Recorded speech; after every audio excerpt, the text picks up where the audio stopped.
Բարև ձեզ, Ստեփան Գրիգորյան YouTube-յան ալիքի մասնակիցներ, ողջունում եմ ձեզ բոլորիդ։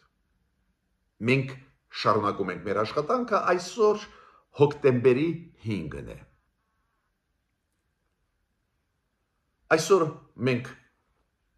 ունենք խոսալու կարևորագույն բաների մասին և Վրաստանում ընթացող պրոցեսների մասին, այնտեղ բավական լուրջ մեծ բողոքի ակցիաներ անցան երեկ, դա կապված էր տեղական ինքնակառավարման մարմիններում ընտրությունների հետ, նաև Վրաստանի մայրաքաղաք Թբիլիսիի քաղաքապետի ընտրությունների հետ, ինչ արդյունքներ գրանցվեցին, այդ ինչ պրոցեսներ են, մի քանի խոսք անպայման ես ուզում եմ ասել, հարևան ժողովուրդ, հարևան պետություն, կարևոր պետություն մեզ համար, մեր աշխարհի հետ ճանապարհը Վրաստանի հետ, Վրաստանի միջոցով կարևորագույն ճանապարհ է կապող մեզ աշխարհի հետ, ուրեմն Վրաստանը հասկանալի է մեզ համար ինչքան կարևոր է ու կայունությունը Վրաստանում մեզ համար կարևոր է, դրա մասին մենք կխոսենք։ Անպայման այսօր անդրադառնամ Նիկոլ Փաշինյանի մեկ ասացի հետ, կապված Մասիս սարի հետ, անպայման ուզում եմ անդրադառնալ, նաև Աննա Հակոբյանը գրառում արեց կապված Թուրքիայի նախագահ Էրդողանի գրքի հետ, ինքը կարդաց այդ գիրքը ու գրքից երկու մեջբերում բերեց, ես անպայման այդ մեջբերումների հետ կապված ունեմ ասելիք, կքննարկենք այսօր, անչափ կարևոր։ Ուրեմն կան շատ կարևոր հարցեր, որոնք մենք այսօր պետք է քննարկենք, ու ես խնդրում եմ ձեզ բաժանորդագրվել, կիսվել, լայքել, աջակցել մեր YouTube-յան ալիքին, դուք տեսնում եք ինչքան կարևոր է այդ աշխատանքը սփյուռքայության համար, Արցախայության համար, այդ բոլոր բացառությամբ Հայաստանի Հանրապետության քաղաքացիների համար։ Ուրեմն, առաջին ինֆորմացիան, որով ուզում եմ ձեզ հետ կիսվել, շատ հետաքրքիր է։ Ճապոնիայում շատ հավանական է, որ այսօր վաղը կընտրեն կին վարչապետ։ Դա Ճապոնիայի պատմության մեջ առաջի անգամ է։ Սանայե Տակաիցի։ Ուրեմն դուք գիտեք, որ մեծամասնությունը պարլամենտում Ճապոնիայի ունի լիբերալ դեմոկրատական կուսակցությունը։ Նու ռեալ հիմա կոալիցիա է, բայց մեծամասնությունը իրանք ապահովում են այդ կոալիցիայի միջոցով, ուրեմն Ճապոնիայի օրենքների համաձայն նոր ընտրված առաջնորդը լիբերալ դեմոկրատների հետո գրեթե ավտոմատ ընտրվում է վարչապետ Ճապոնիայի պարլամենտում ու լիբերալ դեմոկրատները հավաքեցին հավաք, որտեղ որ 5 տեխնացու քննարկվում էր, քվեարկվում էր ու ի վերջո երկրորդ փուլով անցավ Սանայե Տակաիցի կին, որը շատ հավանական է մոտ օրերս կդառնա վարչապետ Ճապոնիայի, առաջի կին վարչապետ Ճապոնիայի։ Մեր ձևով շարժումը, դուք գիտեք, երեք անցան Գյումրու օրերը, Գյումրու օրը, ու ես ուզում եմ բոլոր գյումրեցիներին շնորհավորել իրենց օրվա կապակցությամբ, իրոք Գյումրի փայլուն քաղաք է, սիրուն շատ քաղաք, իրոք շատ կոլորիտ ժողովուրդ է ապրում Գյումրիում, մենք շատ ենք սիրում Գյումրին, գյումրեցիներին, ու ես պետք է ասեմ, որ այս օրվա կապակցությամբ պարզ է տոն է, այնտեղ տարբեր միջոցառումներ անցկացվեցին, ու մեր ձևով այդ խումբը, կոորդինացնող խումբը այդ շարժման, որը գլխավորում է Նարեկ Կարապետյանը, ու դուք գիտեք, այդ մեր ձևով շարժում կապված է մեծահարուստ մարդու հետ, Սամվել Կարապետյանի հետ, իրանք այնտեղ էին, ինչ-որ պլաններ քաղաքի հետ ունեն, բայց գլխավորը, ինչու ես հիշեցի մեր ձևով շարժումը, այնտեղ այդ Նարեկ Կարապետյանին հարց տվեցին, դուք ուզում եք դառնալ քաղաքական ուժ, քաղաքական շարժում։ նու քաղաքական կուսակցություն, ես այդպես կթարգմանեմ, մեզ մոտ օրենքով քաղաքական կուսակցություն։ Այո, իրանք ասին հունվարից կարող է դա կատարվի։ Հիմա Վրաստանի մասին։ Ուրեմն Վրաստանում անցան տեղական ինքնակառավարման մարմինների ընտրությունները, նաև ավագանու ընտրությունները, նաև համայնքների ղեկավարների ընտրությունները, այն Սակրեբուլո, իրանց հավագանիներն են, անցան այդ ընտրությունները ու ընտրությունների ընթացքը process-ները դժգոհ առաջացրեցին ընդդիմության մոտ, ընդդիմությունը բավական մեծ Թիֆլիսում հավաքեց հանրահավաքներ տարբեր տեղերում, նաև Ռուստավելի այդ գլխավոր Թիֆլիսի փողոցում մեծ հանրահավաք, հետո մի մասը բողոքող մարդկանց գնացին դեպի նախագահական նստավայր ու այնտեղ ես ինչքան հասկացա բացեցին կամ ջարդեցին դարպասները, մտան տարածք, լուրջ հայտարարություններ արեցին ու դա բերեց նրան, որ իշխանությունները սկսեցին օգտագործել հատուկ միջոցներ, նաև ոստիկանությունը ուժ կիրառեց, կան մարդիկ, ովքեր հիվանդանոցում են, քաղաքացիական մարդկանցից, նաև ոստիկաններից, բավական լարված էր վիճակը Վրաստանում, ես պետք է ասեմ, որ պարզ է, չեմ ուզում թաքցնել, մեր շահերից բխում է, որ Վրաստանը կայուն զարգանա, Վրաստանում ժողովրդավարություն լինի, այո, վրաց ժողովուրդը դա ընտրում է, բայց ակնհայտ է, մեր շահերից բխում է, որ մեր հարևան ժողովուրդը պետությունը կայուն զարգանա ու ժողովրդավարությունը այնտեղ ուժեղանա։ Բայց բարդ process-ներ են գնում, ընդդիմությունը դժգոհ է ոնց են կազմակերպվել այս ընտրությունները, իր պահանջները դնում են իշխանությունների առջև, ցավով նյարդ շատ լարված է վիճակը ու պարզ է, որ նաև լինում են անցանկալի զարգացումներ, ուժի կիրառում, նախկին նախագահ Սալոմե Զուրաբիշվիլին քննադատեց այդպես ագրեսիվ կեցվածքը առանձին մարդկանց, ովքեր բողոքի ակցիաներում մասնակցում են, ինքը ասեց Ռուստավելի փողոցում ակցիան գնում է խաղաղ ճանապարհով, ինչու մի մասը մարդկանց գնաց դեպի նախագահական նստավայր ու այնտեղ բախումներ եղավ, ինքը դա գնահատում է որպես սադրանք, բայց ցանկացած դեպքում ուզում եմ ասել, որ ես կոնկրետ ցանկանում եմ վրաց ժողովրդին որ եւ խաղաղ ամեն ինչ զարգանա եւ Վրաստանը իր տեղը գտնի, իր քաղաքական համակարգը ի վերջում գտնի, իշխանությունը ընդդիմության հետ երկխոսության մեջ մտնի, այդ բխում է նաեւ հայ ժողովրդի շահերից։ Հիմա ուզում եմ գիտեք ինչի անդրադառնամ։ Պրեսկարտուղարը մեր արտգործնախարարության Անի Բադալյանն է։ Ու ինքը գտնվելով Նյու Յորքում ՄԱԿ-ի գլխավոր ասամբլեայի այդ աշխատանքի ժամանակ ինքը տվեց Pass Blue լրատվամիջոցին ինտերվյու։ Պարզ է, ես չեմ բավական երկար ինտերվյու է, դրա մասին չեմ խոսա, քանի որ Անի Բադալյանը կամ մեր արտգործնախարարությունը կառավարության գիծն է տանում առաջերտին հայ-ադրբեջանական խաղաղության process-ով կրկնել անիմաստ է, բոլորը դրա մասին գիտեք։ Բայց 2-3 դիտարկում ուզում եմ անել այս արտգործնախարարության ռեալ տրված ինտերվյուի հետ կապված։ Նորից կրկնվեց, որ Հայաստանը համարում է, որ խաղաղություն հաստատեց տարածաշրջանում։ Միտքը շատ ինձ համար հասկանալի է։ Պարզ է, Թրամփի միջամտելուց հետո շատ քիչ հավանական է, որ Ադրբեջանը կամ այլ խաղացողը կուզենաս Հայաստանի դեմ ուժային քայլեր անել։ Կոպիտ ասած, զինադադարը կայուն է, կոպիտ եմ ձևակերպում։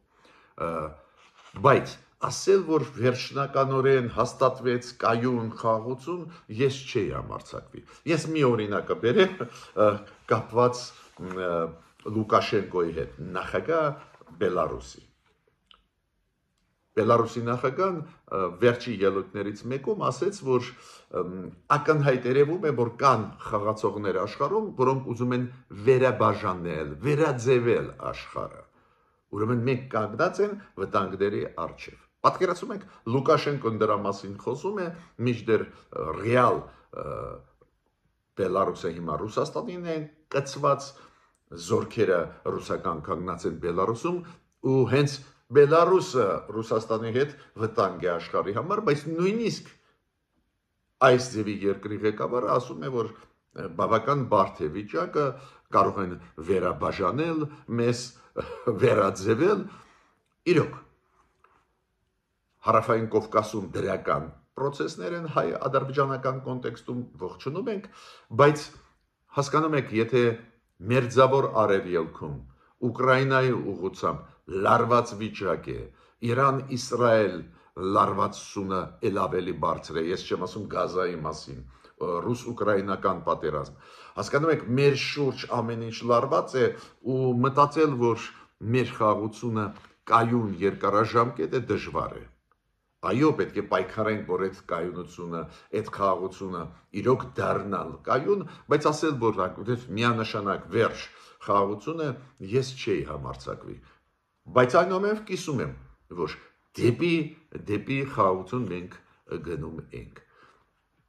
Մյուս հարցը, որի մասին ուզում եմ անդրադառնալ,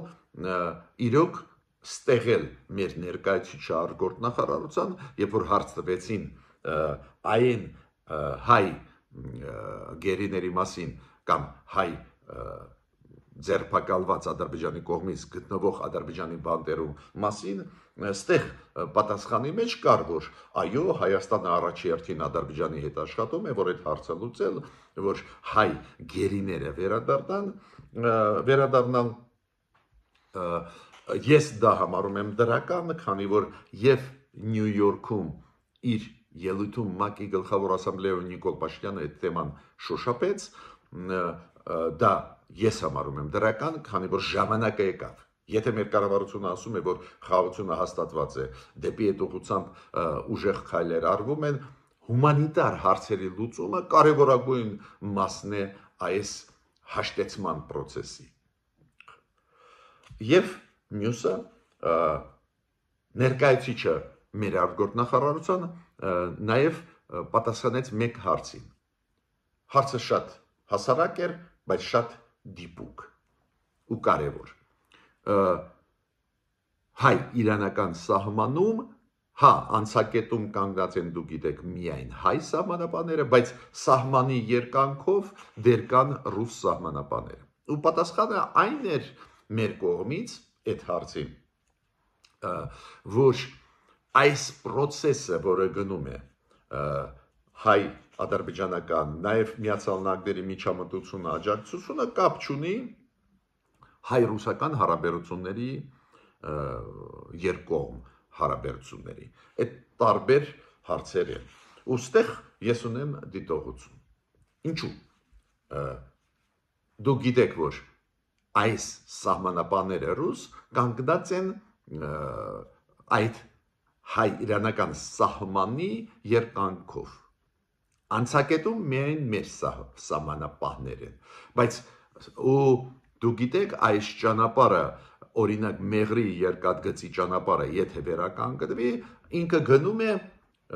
ուղղակի զուգահեռ այդ սահմանին։ Ուրեմն ոնց կարող ենք մենք ասել, որ այդ երկու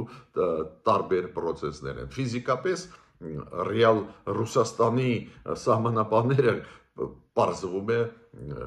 կանգնած կլինեն այդ երկաթգծի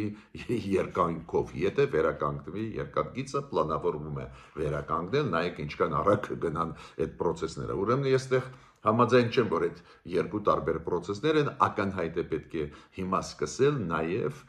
դուրս բերումը ռուս սահմանապաններից այդ տեղերից։ Միջազգային ուզում եմ հիշեցնել, որ մի քանի օր առաջ Ռուսաստանի դեսպանը Հայաստանում, այդ պարոն Կապիրկինը, ինքը անդրադարձան այդ թեմաներին եւ սահմանապաների եւ ռուսական ռազմաբազայի 102-րդը ու ասեց, որ օրակարգում բազայի դուրսբերման հարց չկա։ Իրոք մենք պետք է հասկանանք մեկ բան ու կառավարությունը անպայման պետք է դրա վրա ուշադրություն դարձնի։ որ օրինակ ռուս սահմանապանները հայ-իրանական սահմանում խոչընդոտ կլինեն, որ մենք պահպանենք մեր սուվերենությունը այդ ճանապարհի վրա, քանի որ այդ ճանապարհը բարիբուն իմաստով կպած է հայ-իրանական սահմանին։ Այդ երկաթգիծը, որը կվերականգնվի, ու պլանավորվում է վերականգնվել, որ ճանապարհները ապաշրջափակում սկսվի մեր տարածաշրջանում, մենք ճանապարհներ տանք, մեզ տան ճանապարհներ թուրքերը, ադրբեջանցիք, այդ մեր երկաթգիծը ուղղակիորեն շոշափելով անցնում է հայ-իրանական զուգահեռ հայ-իրանական սահմանի։ Ուրեմն ռուս սահմանապանները այնտեղից պետք է միջև կառուցումը այդ ճանապարհի պետք է դուրս բերվեն։ Նու ընդհանրապես հարցերը կապված հապկից դուրս գալու, այլ հարցեր անչափ ակտուալ ու կարևոր են։ Գիտեք ինչի, հիմա մենք հապկում սարեցրեցինք մեր մասնակցությունը, պարբերաբար Նիկոլ Փաշինյանը հիշեցնում է, որ հապկը չկատարե իր պարտավորությունը, տեսակ վերջի անգամ ազգային ժողովում հարց ու պատասխանների ժամանակ ինչ ասեց Նիկոլ Փաշինյանը, շատ կարևոր բան ասեց, ինքը ասեց, երբ որ մենք հասկացանք, որ հապկը չի կատարում իր պարտավորությունները ու սկսեցինք ինքնուրույն մտածել մեր անվտանգության մասին, մենք դարձանք անկախ։ Այո, ես համաձայն եմ, ավելի անկախ դարձանք, ես կճշտեմ։ Բայց այդ նշանակում է, որ այդ հարցերը պետք է վերջնական լուծես, վերջնական դուրս գաս հապկից։ Անընդհատ կախված վիճակում պետք չի լինել, կամ դուրս բերել ռուս սահմանապահներից, հայ-իրանական սահմանից, քանի որ վաղը որ կսկսվեն այդ կառուցվել կամ վերանորոգվել, վերակառուցվել նույն երկաթգիծը մեղրի կամ ճանապարհները, իրանք ուղղակիորեն զուգահեռ գնում են հայ-իրանական սահմանի հետ։ Ոնց կարելի է ասել, որ այդ տարբեր հարցեր են։ Ֆիզիկապես իրանք առնչվում են իրենց հետ, հասկացաք, տարածություն չկա այնտեղ, որ դուք ասեք այս սահմանապահ ռուս կանգնած է, հետո 100 մետր է, 100 մետրից հետո մերոնք կանգնած կլինեն, կվերացնեն ճանապարհը։ Ոչ, այդ ճանապարհը կպած է այդ սահմանի։ Հիմա Աննա Հակոբյանը սոցցանցերում, Facebook-ում գրեց, որ ինքը կարդաց Թուրքիայի նախագահ պարոն Էրդողանի գիրքը ու այնտեղ մեծ բերեց երկու կարևոր հարցեր։ Մի հարցից ես ուզում եմ մի քանի բառ ասել։ Ուրեմն Աննա Հակոբյանը ասում է, որ նախագահ Էրդողանը խոսում է ՄԱԿ-ի բարեփոխումների մասին, ՄԱԿ-ի անվտանգության խորհրդի փոփոխությունների մասին անհրաժեշտ, քանի որ աշխարհը ավելի մեծ է հնգյակից, որ հնգյակի մասին է խոսքը գնում, ես ուզում եմ փակագծերը բացել, քանի որ այդ թեման հիմա շատ ակտուալ է։ Այս վերջի ՄԱԿ-ի գլխավոր ասամբլեայում տասնյակ ղեկավարներ, տասնյակ պետությունների խոսեցին ՄԱԿ-ի գլխավոր ՄԱԿ-ի անվտանգության խորհրդի ռեֆորմների մասին, ՄԱԿ-ի ռեֆորմի մասին։ Շատերը կողմ են, որ ՄԱԿ-ը մնա որպես միակ գլխավոր գլոբալ կազմակերպություն, որը կարգավորում է հարաբերությունները պետությունների միջև, բայց շատերը այնուամենայնիվ համարում են, որ ՄԱԿ-ը պետք է բարեփոխվի, փոփոխություններ կատարվեն։ Դա ուզում է նաև Ֆրանսիան, դա ուզում են նաև այլ երկրներ, բայց ինչի հետ է կապված այդ քննարկումները։ Նայեք, ՄԱԿ-ի անվտանգության խորհուրդը բաղկացած է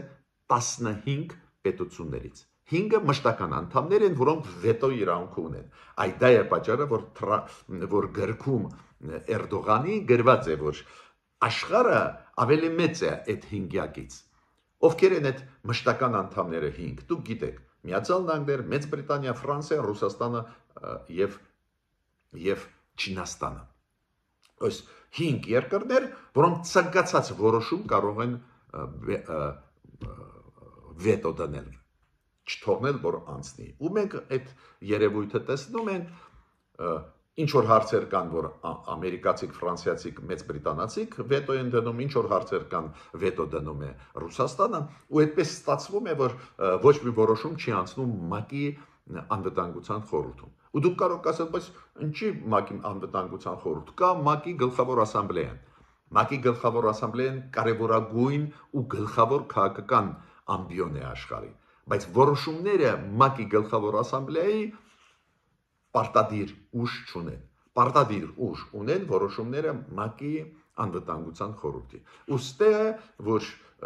վետոն օգտագործելով երկու կողմը, մի կողմից դեմոկրատական աշխարհի ներկայացուցիչներ, մյուս կողմից Ռուսաստանը իրար որոշումները վետոյով ձախողում են։ Ու մենք ճգնաժամը տեսնում ենք։ Հիմա ինչ է ասում նախագահ Էրդողանը, ինչ են ասում այլ նախագահներ, օրինակ Ֆրանսիայի նախագահ Մակրոնը, Չինաստանը, այլ երկրներ։ Իրանք ասում են, այո, պետք է ընդլայնվի ՄԱԿ-ի անվտանգության խորհրդի մշտական անդամների թիվը։ Հիմա 5 մշտական անդամ են, 10 ոչ մշտական ռոտացիոն կարգով փոխվում են։ Դա նաև ազդեցություն դա, բայց այդքան ուժեղ չի։ Հիմա այդ մշտական անդամների թիվը 5-ից պետք է ավելացվի, ասենք 10-ը դարձվի կամ 15-ը։ Օրինակ իմ առաջարկը նա էր, որ ես համարում եմ, որ ասենք Աֆրիկայից 2 երկիր կարող է մտնեն ամենազարգացածները, Լատին ամերիկյան 2 երկրները կարող են մտնել, ասիական 2 երկրներ, որ ներկայացությունը ավելի լայն լինի, քանի որ շատ ու շատ երկրներ հիմա շատ դինամիկ զարգանում են, ուժեղանում են, Պարզ է նախագահ Էրդողանը նաև Թուրքիային նկատի ունի, ինքը համարում է, որ Թուրքիան հիմա 15-րդն է, 14-րդը տնտեսական զարգացման առումով, այո, Թուրքիան մտնում է այդ մեծ 20-յակի մեջ ու կարող է լինել ՄԱԿ-ի անվտանգության խորհրդի անդամ, մշտական անդամ, օրինակ նույն Հնդկաստանը կամ Ճապոնիան կամ Գերմանիան ոնց կարան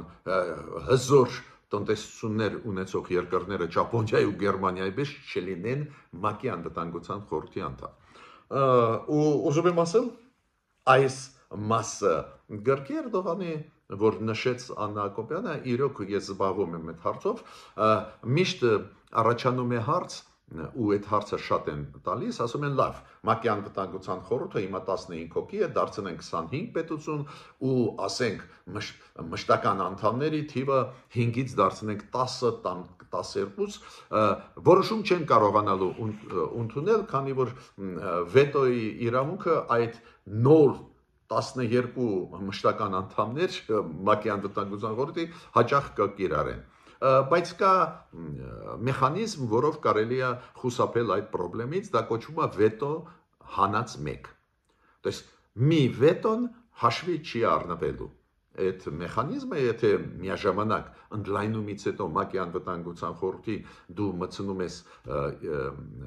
այդ մեխանիզմը, որ մի երկիր չի կարող բոլոր կոնսենսուսային որոշումները բեկանել, այլ վետո -1։ Այդ նշանակում է, որ նվազագույնը 2 երկիր պետք է որոշման դեմ լինեն, որ բեկանեն այդ որոշումը։ Ուրեմն միշտ ձև կարելի է գտնել, բայց ես ուզում եմ ասել, այս հարցը քննարկվում է։ Ոչ միայն Էրդողանը իր գրքի մեջ այդ հարցը հիմա շատ ակտիվ քննարկվում է։ Ու կարևորագույն հարց, որին ուզում եմ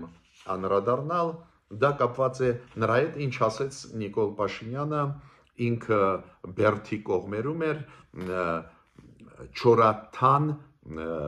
համայնքում։ Այնտեղ երեխաներին առաջարկվեց նկարել, ինչ իրանք ուզում են, ու երեխաները նկարեցին Մասիսարը, նաև ցեղասպանության հուշահամալիրը նկարեցին, ու Նիկոլ Փաշինյանը ասեց, բավական ծանր տպավորություն ինձ վրա թողեց այդ փաստը։ Ինքը ասում է, մենք պետք է այդ իրագապարախոսությունը ռեալ Հայաստանի մասին, այդ իրական Հայաստանի մասին, այստեղ կարելի է երկար խոսել, ինքը այդ գիծը տանում է, համարում է, որ մենք ավելի պրագմատիկ լինենք, ռեալություններով ապրենք, ինչի դեմ խոսելը իմ կարծիքով իզուր է, քանի որ միշտ էլ պետք է մենք փորձենք գոնե հաշվի առնել ռեալությունները, ոչ միայն ապրենք, ասենք, երազանքներով, այդ միտքը ես այդքան էլ դեմ չեմ, բայց ես միշտ ասում եմ, որ հարցեր, որոնք կապված են ժողովրդի ինքնության հետ, ինքնության կոդերի հետ, այդ նուրբ հարցեր են ու այդ հարցերի հետ կապված շատ նուրբ պետք է նուրբ աշխատել հասարակության հետ, չեմ կարծում, որ այդպես հեշտ է համոզել մեր ժողովրդին մոռանալ, ասենք, պատմությունը, ես չգիտեմ այդպես դրվում է խնդիր թե ոչ, բայց այս դիտողությունները կապված Մասիսարի հետ եւ այլ հուշում են ինձ, որ փորձ է արվում, որ մենք ինչ որ հետ կանգնենք ինչ որ հարցերից։ Այդ շատ զգայուն հարցեր են, չեմ խորանալու այդ հարցերի մեջ։ Բայց մեկ բան ուզում եմ ասել, ինչու ես անդրադարձա այդ Նիկոլ Փաշինյանի արձագանքին, որ երեխաները նկարեցին Մասիսարը, ոչ թե ասենք Բերթի սարերը կամ անտառները, ես պետք է ասեմ, որ 1939 թվին Թուրքիան եւ Իրանը պայմանավորվեցին մեկ հարցով, որ Իրանը կտա Թուրքիային ցամաքային ճանապարհ լայնությունը 8 կիլոմետրանոց էր, որ Թուրքիան կարողանա կապնվի ֆիզիկապես Նախիջևանի հետ։ Շատերը չգիտեն, որ Նախիջևանը երբ որ առաջի հանրապետության ժամանակ Հայաստանի, դուք գիտեք, առաջին հանրապետության անկախ հանրապետության ժամանակ 1918 թվին Նախիջևանը ֆիզիկապես օֆիցիալ մտնում էր Հայաստանի տարածքում էր գտնվում, բայց հետո հիշում եք ռուս-թուրքական, բոլշևիկյան եւ Քեմալ Աթաթուրքի այդ պայմանավորվածությունների համաձայն մեզանից դա խլեցին, չեմ ուզում խորանալ այդ process-ների մեջ, բայց խլեցին, բայց Նախիջևանը հետո որոշեցին տալ Ադրբեջանին, բայց Նախիջևանը պարզվեց դարձավ կղզի, քանի որ արհեստական էր այդ օտարումը Հայաստանից Նախիջևանի, ու պարզվեց դարձավ կղզի, չունենալով կապ Ադրբեջանի հետ, չունենալով կապ Թուրքիայի հետ, ու Թուրքիան դիմեց Իրանին, որ տա ճանապարհ ու Իրանը համաձայնվեց։ Չնայած Իրանը Թուրքիայի հետ այն ժամանակ էլ հիմա էր մի քանի դար առաջ անընդհատ պատերազմների մեջ էին, հիմա էր բավական, ասում եմ ձեզ, բարդ հարաբերություններ ունեն, բայց Իրանը համաձայնվեց ճանապարհ տալ։ Կոպիտ ասած Թուրքիայի համար այդ ճանապարհը Նախիջևանի հետ կենսական նշանակություն ուներ, ու Իրանը գնաց այդ քայլի, այդ պայմանավորվածության տվեց ճանապարհ Թուրքիային, որ ցամաքային մշտական ճանապարհ ունենան Նախիջևանի հետ։ Եթե չտային, այլ պատկեր կլիներ մեր ռեգիոնում։ Ուրեմն նույնիսկ պետությունները, որոնք ունեին պատմական լրջագույն պատերազմական պատմություն եւ երկարատև, նույնիսկ այդ պետությունները ինչ որ սկզբունքային հարցերում կարող են ընդհանուրի գալ, ով ասեց, որ մենք լավացնելով Թուրքիայի հետ հարաբերությունը չենք կարողանալու ավելի հասնել մեր հարաբերություններում ու ինչ որ ժամանակ հետո ինչ որ հարցեր լուծենք կապված երկու պետությունների շահերից բխող։ Ես ավարտում եմ իմ այսօրվա ելույթը, ուզում եմ ասել, որ դինամիկ ամեն ինչ զարգանում է, հետևենք այս զարգացումներին։ Մինչ նոր հանդիպումներ։